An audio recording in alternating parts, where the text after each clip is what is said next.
Biden next year when he lost to him last election. He didn't lose to him. We all know that. If you truly believe that he lost to him, you're still believing the narrative. Yeah. You're telling me this and Biden won, campaigning out of his basement. Yes. You tell me like that 60 people. You tell me that Biden got 81 million votes, I'd laugh at you. Trump brought the evidence to 60 courts. Everyone rejected him. The DOJ, Because it didn't hurt people. That's where it comes from. The DOJ, the FBI, Bill Barr, people in his cabinet all say there's not enough evidence to overturn the election, and it seems like there's a convenient excuse every time I bring that up. So, you say illegal judges?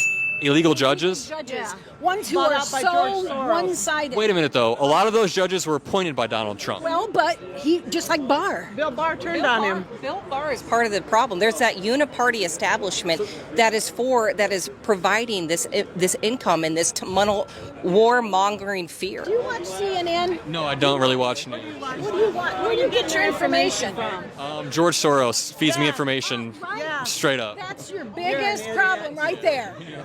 Yeah. How do you think Donald Trump will be remembered in history? Well, it depends on who you're asking. Yeah. If I ask you, how do you think Donald Trump's going to be remembered in history? Probably one whole page of the history book where it just says mugshot right there. Yeah. And that is from your side of the table. Well, history is usually written by the winners, and Joe Biden won. Well, So there for a long time we were called the silent majority. Yeah. We're done. That ship sailed because this is where it got us. So The loud minority? Is that where you are now? yeah, I'll be a part of that because if that means to get this back into a moral base, absolutely. Would you vote for Donald Trump if he was still in jail? Yeah, I'd write him on. You bet. I'd write him on. Yeah. You guys would all vote for Donald Trump if he was Write in him on jail? the ticket, absolutely. No, I'm not for socialism at all. What about the January 6 people still in prison? What do you think about that? I think that if you tried to raid the Capitol on the day they're certifying the results and overturn no, that's not what happened. They broke windows, they broke glass and tried to Do get you think in. it was Trump supporters that broke windows, or do you think it was Antifa dressed as Trump? Because I can wear anything and go anywhere. So when I show you a video of Ashley Babbitt breaking through a window, you're going to say she's like FBI or what? No, I would like to see the video. You've never seen the video of Ashley Babbitt getting shot in the neck? Yeah, I've seen her getting shot. And she was breaking through a No window. one prosecuted for that. There was no investigation in that. What about was the gentleman defense. what about the gentleman this weekend that pulled the fire alarm? They were defending the people certifying the results from the mob of hundreds of people behind. It's Antifa. It was not Trump supporters. I am for sure. So there's this problem I run into with Trump supporters where any piece of evidence that is presented to them, there is some way to explain it. So when you show them that all of these court cases were lost, with Trump-appointed judges, they say the courts were rigged. You show studies saying voter fraud did not happen. The studies are faked. You have Bill Barr, Mike Pence, and all of the media saying, Trump, you're wrong. You say they're in bed with each other. So any piece of evidence has some sort of explanation for it. Is there any piece that could come out during these trials that changes your mind? I'm not really sure. I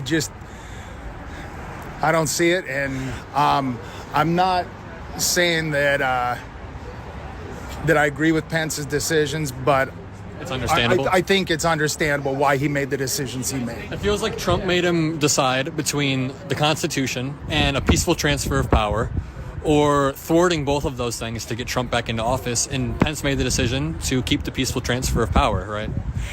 And believe it or not, I think that's important. Yeah. I really do. I think we should all think that's important. Yeah, I absolutely do. How do you think Donald Trump will be remembered in history, and more specifically his presidency? One of the greatest. You think so? 100%, without a doubt. I think what we're going to see him do literally states the best is yet to come. You think so? I think he's going to remove a third, if not more, of the federal government. We're going to have taxes sliced. What do you do if none of this happens and he ends up being prosecuted and goes to jail? Like, what do you do? 'Cause I don't base things off what hasn't happened. Well, you just said the best is yet to come. Like, Yeah, you have to have faith in something. You have to have faith that the reality of good is going to succumb the evil. The insurrection.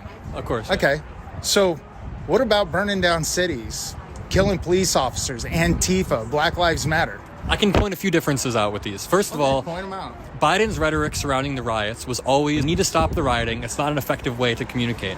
Trump's rhetoric surrounding January 6th was always, go take your country back. Every court, every institution is lying to you. He said, I don't want to see any violence. But the totality of his rhetoric leading up to that, the months leading up to it, he says he doesn't want to see violence. Are you justifying then everything that Antifa and Black Lives Matter did? No. It sounds as though you are. I disagree with them rioting, but yeah. I think Black Lives Matter had some sort of point about the justice system being racist in some way.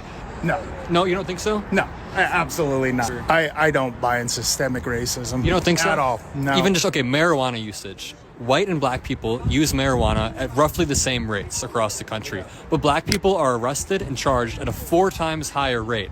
And this isn't their fault, it's because of a justice system that is tilted. What then happens is that black father is pulled away from their family at a disproportionate rate from white people.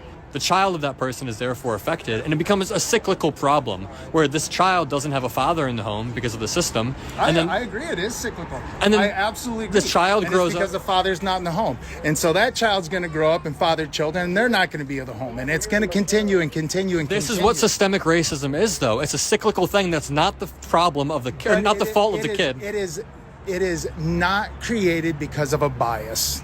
You don't think there's going to go off of that? No. There's no bias in America when it comes to race. You don't think so? You're not going to pigeonhole me into that. So I want to expand on the argument I was making here because it's a really important one and I didn't have enough time with this guy. When Trump supporters think of systemic racism, they often think of a set of laws that exist in the modern day to oppress black people, or they think of KKK members going around oppressing black people. That has never been the definition and it never will be. Just to put it into context, only 2 or 3 generations ago, in the 1960s, there were laws on the books like redlining and Jim Crow laws that existed explicitly to oppress and disenfranchise black people. 60 years ago is not that long ago. There are a lot of black people that were directly affected by this, and those people now have kids or grandkids. And you can see how this cycle perpetuates. I think the marijuana example I gave is a really potent one because it shows that even if there are no laws on the books oppressing black people, they're still disproportionately affected due to things like personal racism or institutional racism. Imagine an older judge who spent his whole life in the South. Do you think he would be more or less lenient to a black person who got caught smoking marijuana?